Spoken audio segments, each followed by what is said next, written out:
السلام علیکم، welcome to my YouTube channel daily night story. کیسے ہیں دوستو؟ امید کرتے ہیں آپ سب لوگ خیریت سے ہوں گے۔ دوستو، آج ہم آپ کی خدمت میں میرے درد کی تجھے کیا خبر کی تیسری ایپیسوڈ پیش کرنے جا رہے ہیں۔ امید کرتا ہوں آپ کو یہ ناول بہت زیادہ پسند آ رہا ہوگا۔ اگر آپ کو یہ ناول پسند آ رہا ہے تو پلیز کمنٹ کر کے ضرور اپنی رائے کا اظہار کریں۔ ماما جی، اس کی 4.25 سالہ بیٹی جو اپنی ڈرائنگ بک پر جھکی کلرنگ کر رہی تھی، ہاتھ رو کے اسے دیکھ کر پکاری تو وہ جو پاس بیٹھی اپنی ہی سوچوں میں گم تھی چونک کر سیدھی ہوئی۔ جی میرا بچہ، مسکرا کر کہتے اس کے ماتھے پر آئے بال پیچھے کیے۔ بابا کب آئیں گے؟ معصومیت سے اپنا پسندیدہ سوال پوچھا گیا تھا۔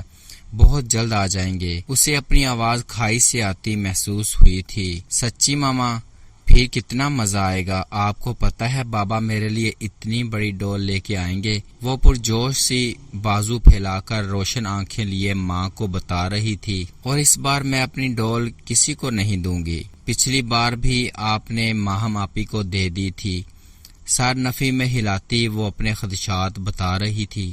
دعا اسے دیکھ کر رہ گئی، پھر اسے اپنے سینے سے لگا لیا۔ میری جان کی ڈول اس بار ہم کسی کو نہیں دیں گے۔ اس کا ماتھا چومتے یقین دہانی کرائی۔ اور مزمل کی گاڑی بھی نہیں دیں گے۔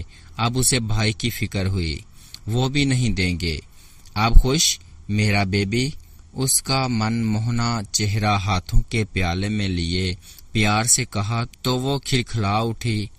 میں بابا سے بولوں گی وہ ماہم آپی، اسد بھائی اور ہادی بھائی کے لیے بھی ڈول اور گاڑیاں لے کے آئیں، پھر تو وہ ہماری چیزیں نہیں لیں گے۔ پر ماما، بابا تو ہر بار ان کے لیے بھی بھیجتے ہیں، پھر بھی وہ ہمارے ٹوائز لے جاتے ہیں۔ میں اور مزمل تو ان کے نہیں لیتے۔ اداس آنکھوں سے ماں کو دیکھتی وہ بولی تو دعا کو اپنا دل ڈوبتا محسوس ہوا تھا۔ اس کے بچے 4.25 سال کے تھے، مگر بہت شارپ مائنڈڈ تھے اور حساس بھی۔ مزمل حریم سے بھی زیادہ حساس تھا، مگر وہ کہتا نہیں تھا، جبکہ حریم ہر بات بول دینے والی بچی تھی۔ اب بھی وہ معصومیت سے کہتی ماں کو ذہنی اذیت سے دوچار کر گئی تھی۔ اس کے بچے بھی رویوں کی مار سہ رہے تھے، حالانکہ وہ پوری کوشش کرتی تھی ان کو اس آگ سے بچانے کی جس میں وہ خود جل رہی تھی، لیکن بڑھتی عمر کے ساتھ وہ بھی محسوس کرنے لگے تھے۔ تو کیا ہوا؟ میری جان کے پاس تو اتنے کھلونے ہیں، ماموں نے کتنے زیادہ دلائے ہیں، اور اب بابا بھی بہت سارے لا کر دیں گے۔ اور ویسے بھی اللہ تعالیٰ کو وہ بچے بہت اچھے لگتے ہیں جو شیئر کرتے ہیں، پھر اللہ تعالیٰ انہیں اور کھلونے دیتے ہیں۔ پیار سے اسے پچکار کر سمجھایا تو وہ سر ہلا گئی۔ اب مجھے دکھاؤ میری بیٹی نے کیا بنایا ہے۔ اس کا دھیان بٹانے کو وہ اس کی ڈرائنگ بک پر جھکی تھی۔ ارے واہ، میرے بیبی نے تو بہت پیارے کلرز کیے ہیں، ستائش بھری نظروں سے دیکھتے وہ بول رہی تھی، اور حریم کھلکھلا کر ہنسی۔ اب اسے اپنی ڈرائنگ کے بارے میں بتا رہی تھی، جبکہ مزمل نانی کے ساتھ ساتھ والے گھر گیا ہوا تھا۔ رات کو طلحہ کو اکیلے باہر لان میں بیٹھے دیکھ کر وہ بھی ادھر ہی آ گئی تھی۔ وہ جو اپنے موبائل میں مگن تھا، بہن کو دیکھ کر دوستانہ مسکراہٹ لیے موبائل سامنے میز پر رکھے اس کی جانب متوجہ ہوا۔ آئیے جناب بیٹھیے، شکر ہے بھائی کی بھی یاد آ گئی آپ کو۔ شرارتی انداز میں اسے چھیڑا۔ توبہ ہے طلحہ، تم تو لڑاکا عورتوں کی طرح تانے ہی دیتے ہو۔ وہ بھی تپی تھی اس کے انداز پر۔ طلحہ ہنسا تھا۔ ہا ہا ہا ہا، لڑ کہاں رہا ہوں یار، بس دیکھ رہا ہوں میری وہ معصوم اور بے وقوف سی بہن بہت سمجھدار اور سیانی ہو گئی ہے، جو بچپن میں ہر چھوٹی چھوٹی بات پر پریشان ہوتی میرے پاس دوڑی چلی آتی تھی۔ محبت بھرے لہجے میں اسے دیکھتے وہ بچپن کی یادوں میں کھویا کہہ رہا تھا، اب 2 بچوں کی ماں ہو گئی ہوں، اب بھی روتی بسورتی تمہارے پاس آیا کروں کیا؟ اس کی بات پر وہ جھیم سی گئی۔ اللہ نہ کرے کبھی میری بہن کو رونا پڑے، تم ہمیشہ خوش رہو۔ سیدھا ہو کر بیٹھتا، اس کا ہاتھ اپنے ہاتھ میں لیتے وہ صدقے دل سے کہہ رہا تھا، دعا کا دل چاہا تھا صرف ایک بار وہ سبھی مسلطیں پسے پشت ڈالے، اس کے سینے سے لگ کر دھاڑے مار مار کر روئے، مگر ایسا وہ صرف سوچ سکتی تھی۔ اگر کبھی میں یہاں ہمیشہ کے لیے آ جاؤں تو تم تنگ تو نہیں آ جاؤ گے نا؟ طلحہ نہ جانے وہ کس رو میں بہہ کر کہہ گئی تھی۔ طلحہ اس کی بات سن کر ٹھٹکا۔ ایسا کیوں کہہ رہی ہو دعا، کوئی مسئلہ ہے کیا؟ فارس بھائی نے کچھ کہا ہے؟ تم مجھے بتا سکتی ہو؟ ماتھے پر تفکر کی لکیریں لیے وہ پریشان سا کچھ دیر پہلے والا ہنستا مسکراتا بے فکر سا طلحہ تو نہیں تھا۔ دعا چونک کر ہوش میں آئی تھی اور پھر ہنستی چلی گئی۔ اسے ہنستا دیکھ کر طلحہ کی سانس بحال ہوئی۔ پاگل ڈرا کر رکھ دیا تھا، چہرے کے خد و خال واپس نارمل ہو گئے تھے، ابھی تو بہت ڈھینگے مار رہے تھے، اب اتنی جلدی ڈر گئے؟ آنکھوں میں آیا پانی صاف کرتے وہ بولی تو طلحہ نے اسے گھورا تھا۔ بس میں نے سوچا تمہیں اپنی بے وقوف اور معصوم سی بہن کی پرانی ایک جھلک دکھا دوں، جو اپنے رونے تمہارے سامنے رویا کرتی تھی۔ اس نے بات مذاق میں اڑا دی، دل پہ جو بیتی سو بیتی، پر وہ اپنے پیاروں کو یہ دکھ نہیں دے سکتی تھی۔ جان نکال لی تھی بدتمیز، خبردار جو آئندہ ایسا کوئی مذاق کیا تو۔ انگلی اٹھا کر تنبیہ کی تو وہ مسکرا دی۔ اچھا یہ بتاؤ اپنے بارے میں کیا سوچا ہے؟ کب تک ایسے ہی گھومنے کا ارادہ ہے؟ امی کا ہی احساس کر لو، وہ بیچاری پورا دن اکیلی ہوتی ہے۔ وہ بات بدل کر اصل مدعے پر آئی۔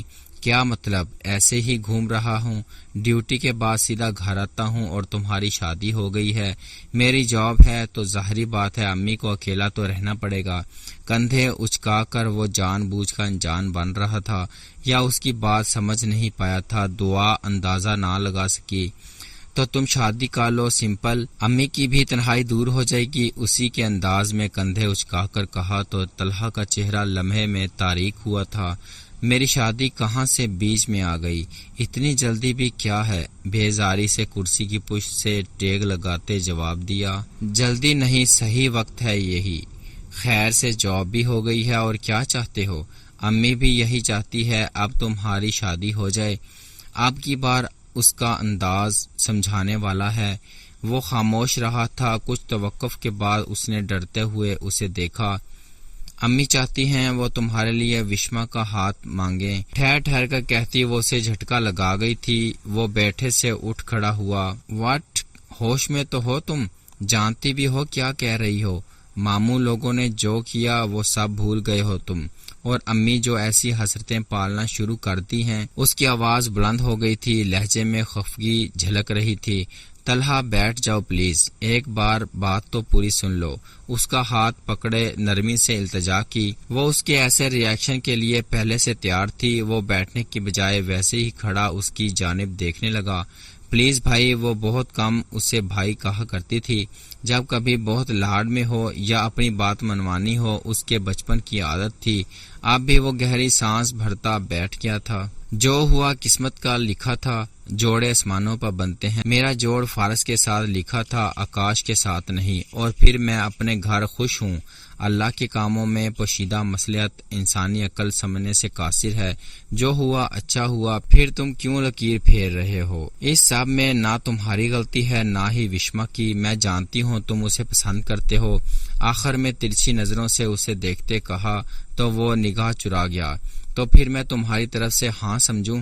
بہت دیر بعد بھی وہ کچھ نہ بولا تو وہ چہک کر گویا ہوئی۔ طلحہ نے نظر بھر کر اس کے بے ریا چہرے کو دیکھا، پھر اداسی سے مسکرا دیا۔ تم کیسے اتنی جلدی سب بھول سکتی ہو؟ اب ماموں کو یاد آئی ہے ہماری، جب آکاش کی بیوی اسے لے اڑی ہے، اب انہیں اپنوں کی قدر ہوئی ہے۔ یہ دنیا بہت مطلب پرست ہے دعا، کبھی کبھی تمہاری معصومیت سے ڈر لگتا ہے مجھے۔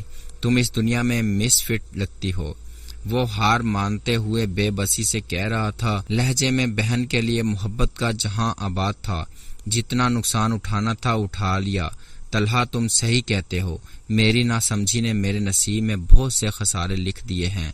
دل ہی دل اس سے مخاطب وہ چہرے پر مسکراہٹ لیے اسے دیکھ رہی تھی۔ شکر ہے یہ محاذ تو سر ہوا، اب میں امی کو جا کر خوشخبری سناتی ہوں۔ چہک کر اس کے کندھے سے لگی کہتی وہ جلدی سے پلٹی تھی۔ جب طلحہ نے اس کا ہاتھ پکڑا وہ مڑ کر دیکھنے لگی۔